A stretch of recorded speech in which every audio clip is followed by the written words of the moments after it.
Shalom, yuk kita belajar satu topik yang menarik ini ya. Kita perlu sadar senantiasa bahwa Christianity is not a religion, it's a relationship with God. Kekristenan itu bukan sebuah agama, tetapi itu adalah soal hubungan dengan Tuhan. Jadi ini bukan sekedar KTP kita Kristen atau karena misalnya mau merit di gereja tertentu, kita harus ikut katekisasi, kemudian CD atau mengaku percaya, baru kita bisa menikah. Jadi karena alasan itu maka ada orang-orang yang ikut katekisasi ya dengan tujuan nanti bisa menerima sertifikat mengaku percaya lalu bisa menikah.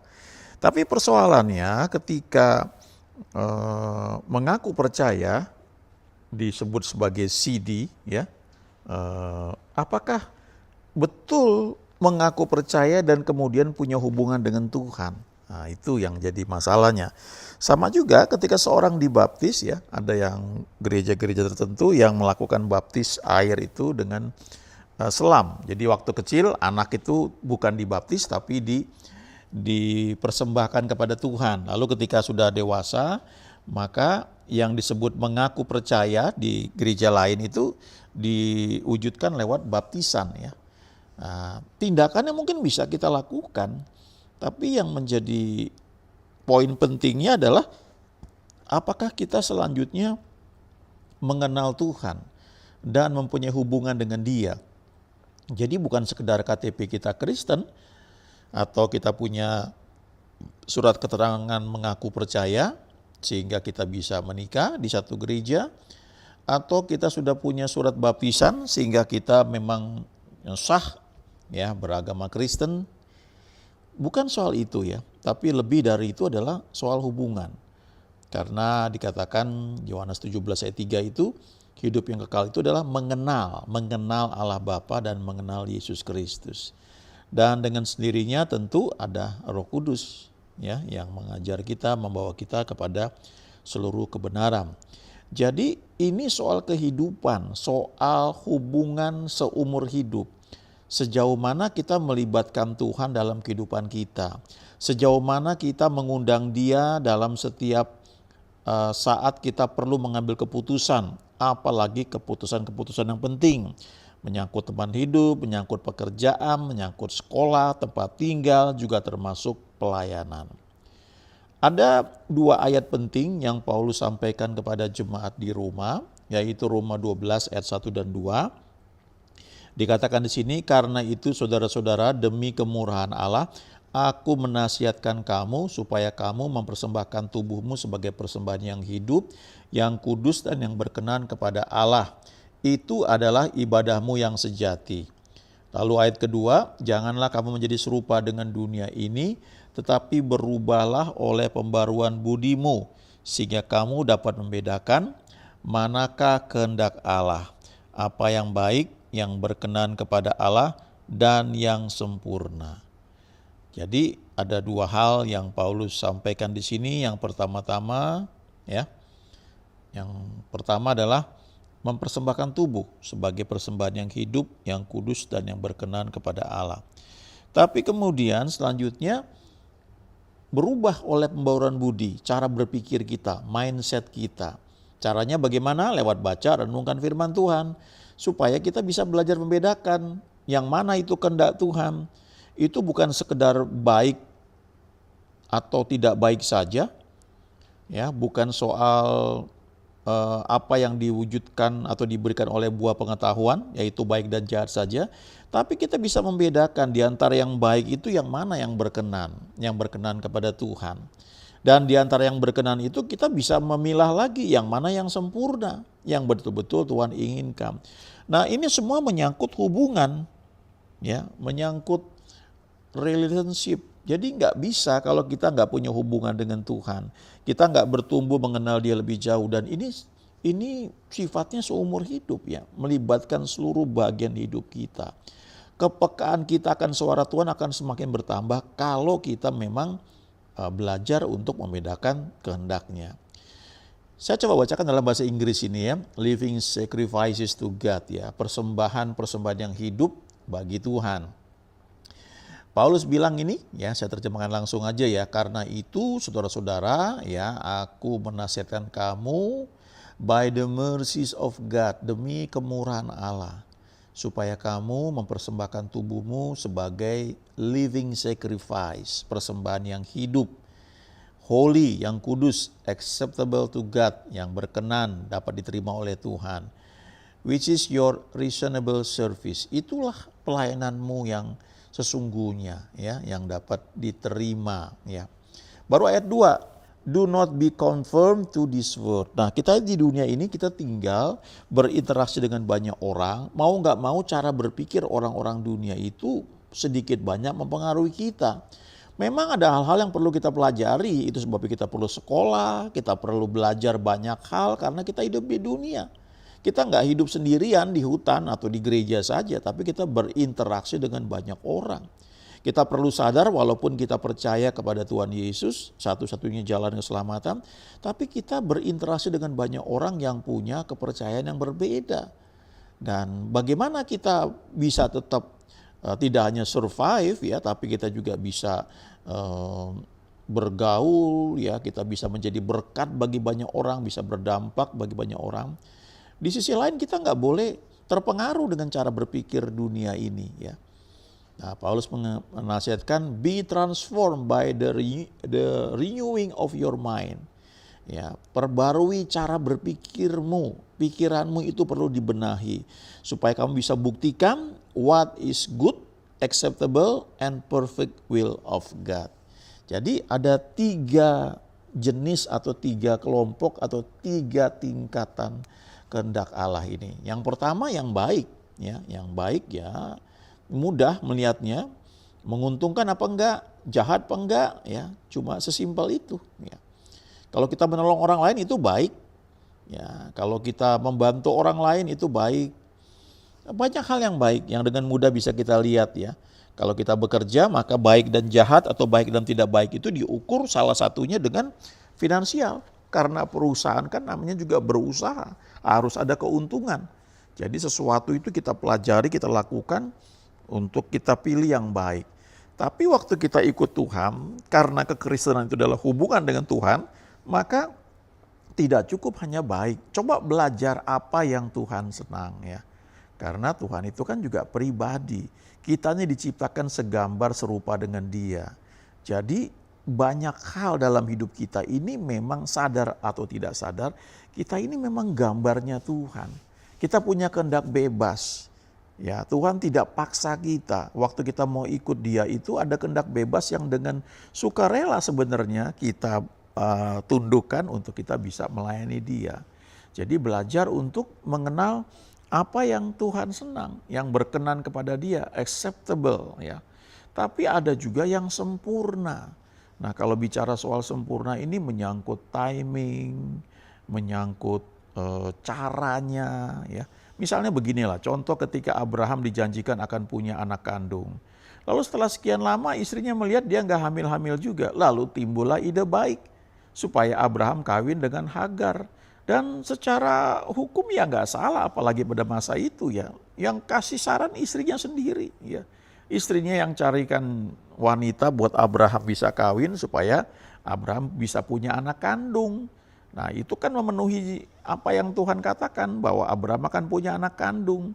Tetapi apa yang baik dalam pandangan manusia itu ternyata boro-boro sempurna ya, tidak diterima oleh Tuhan ya.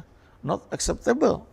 Karena kalau kita baca lebih lanjut di kitab Kejadian, ketika pada akhirnya Abraham bilang sekiranya Ismail, yaitu anak yang dia peroleh setelah kawin dengan Hagar, sekiranya Ismail dapat hidup di hadapanmu, Tuhan bilang enggak.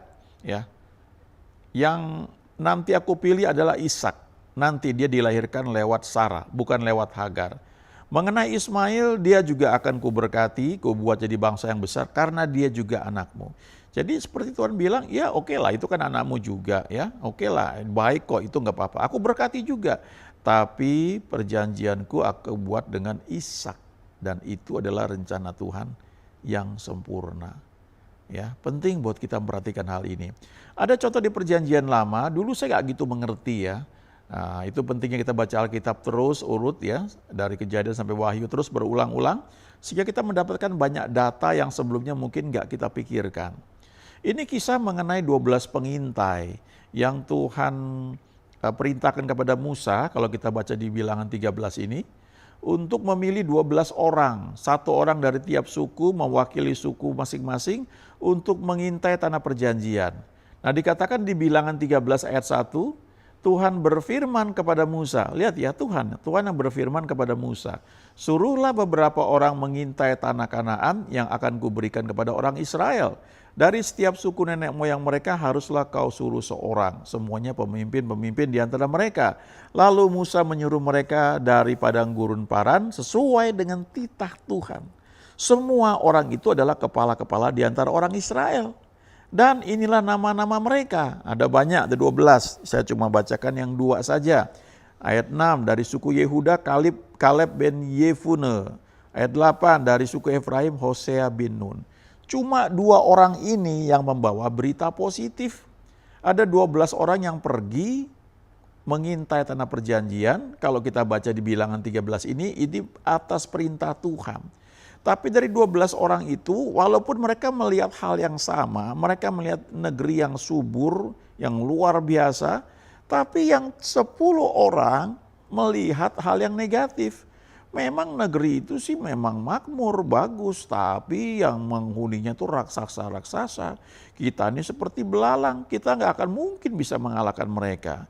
Cuma Yosua dan Kaleb yang berpikir positif, tapi kalah suara. Sehingga akhirnya orang Israel 40 tahun muter-muter di padang gurun.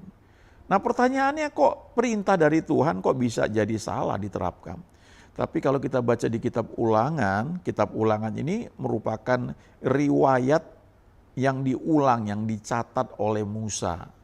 Di sini dia bilang di Ulangan 1 ayat 22, lalu kamu, yaitu orang Israel ya, lalu kamu sekalian mendekati aku dan berkata, marilah kita menyuruh beberapa orang mendahului kita untuk menyelidiki negeri itu bagi kita dan membawa kabar kepada kita tentang jalan yang akan kita lalui dan tentang kota-kota yang akan kita datangi.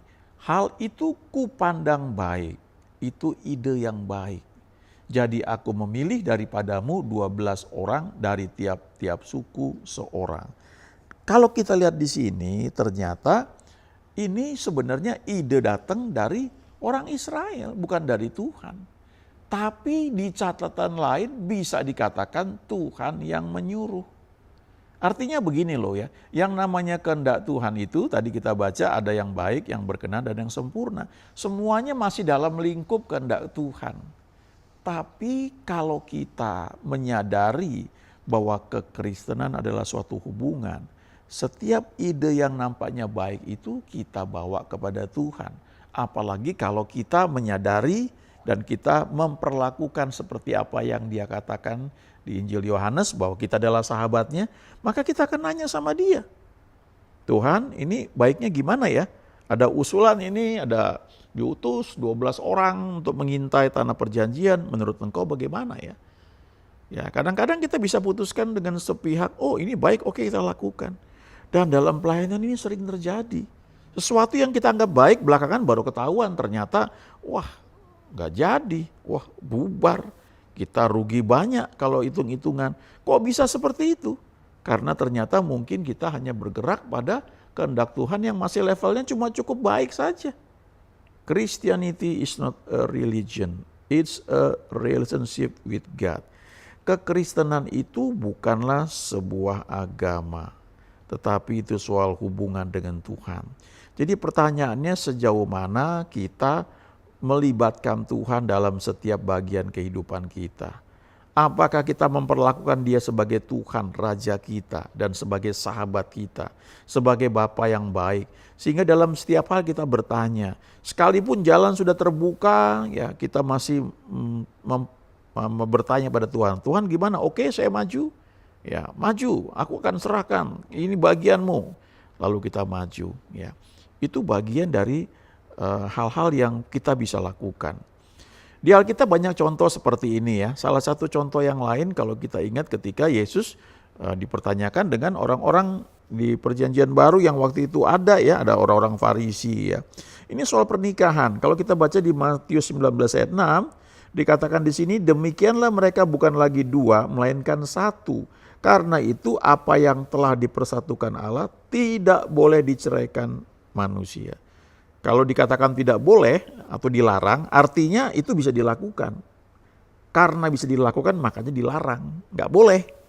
Kalau nggak bisa dilakukan ya nggak perlu dilarang, nah, dengan sendirinya nggak akan bisa dilakukan. Tapi kalau itu kemungkinan itu ada, makanya ada larangannya. Nah waktu itu orang-orang bertanya, kalau gitu kenapa Musa kasih surat cerai?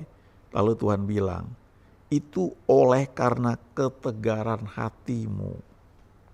Sebenarnya dari sejak awalnya cuma satu ya, satu pasang, nggak boleh bercerai, itu firman-Nya. Jadi itu pilihan dalam hidupan kita ya. Nah kita perlu sadar ya, Roma 12 ayat 2 ini adalah bagian yang perlu kita lakukan. Dalam bahasa Inggrisnya ini kan, berubahlah oleh pembaruan budimu supaya kamu dapat membedakan.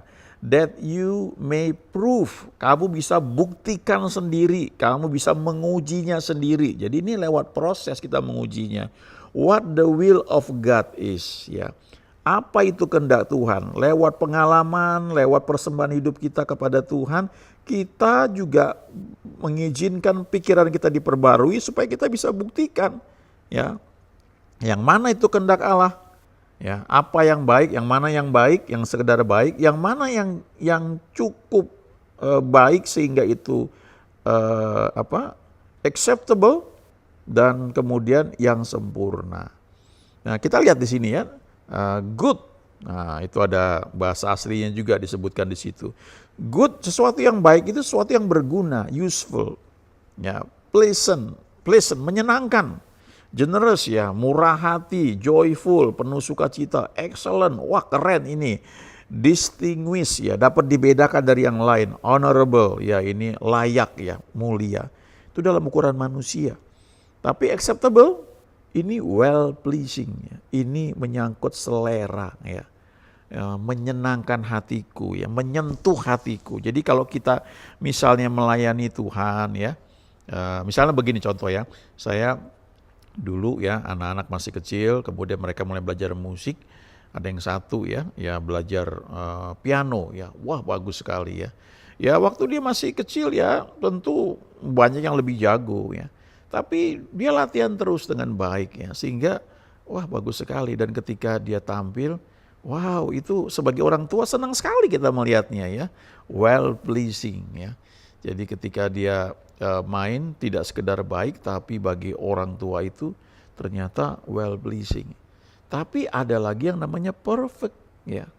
Perfect di sini sempurna, having reached its end. Artinya sampai puncaknya, sempurna, mature, dewasa, komplit ya. Lengkap. Consummate human integrity and virtue. Jadi ini melampaui ya segala macam hal-hal yang sekedar baik ya. Jadi ini menyangkut integritas dari manusia itu dipenuhi semua. Ini perfect ya. Jadi kalau kita bicara dengan soal pelayanan ini menyangkut timing ya. Kadang-kadang satu pelayanan baik, kita buka itu baik, nggak salah ya, itu baik. Tapi kalau itu bukan dalam tuntunan Tuhan, itu bukan hanya nantinya merugikan, membuat masalah banyak. Kita mungkin nggak sadar di depan sana ada apa, tiba-tiba akhirnya tutup ya, nggak bisa bertahan lama. Acceptable ya, menyenangkan itu lebih dari sekedar baik. Tapi kalau menyangkut perfect ya, ini memang jujur hanya sebagian orang yang mau sampai di sini ya, karena ini membutuhkan doa, membutuhkan penyerahan, membutuhkan untuk penyangkalan juga tentang diri kita ya, mempersembahkan hidup. Sehingga akhirnya kita dapat yang sempurna yang dari Tuhan. Nah kalau kita dapat yang sempurna dari Tuhan ini, waduh ya ini bukan hanya menyenangkan Tuhan, tapi untuk kita sendiri pun itu enak ya, nyaman, ada kepuasan di hati. Kita menikmati yang terbaik dari Tuhan. Ayo belajar membangun hubungan dengan Tuhan, Ya, tanya dalam banyak hal kepada Tuhan supaya kita menerima yang sempurna yang dari Tuhan. Dan itu selalu yang paling cocok pas buat kita. Amin.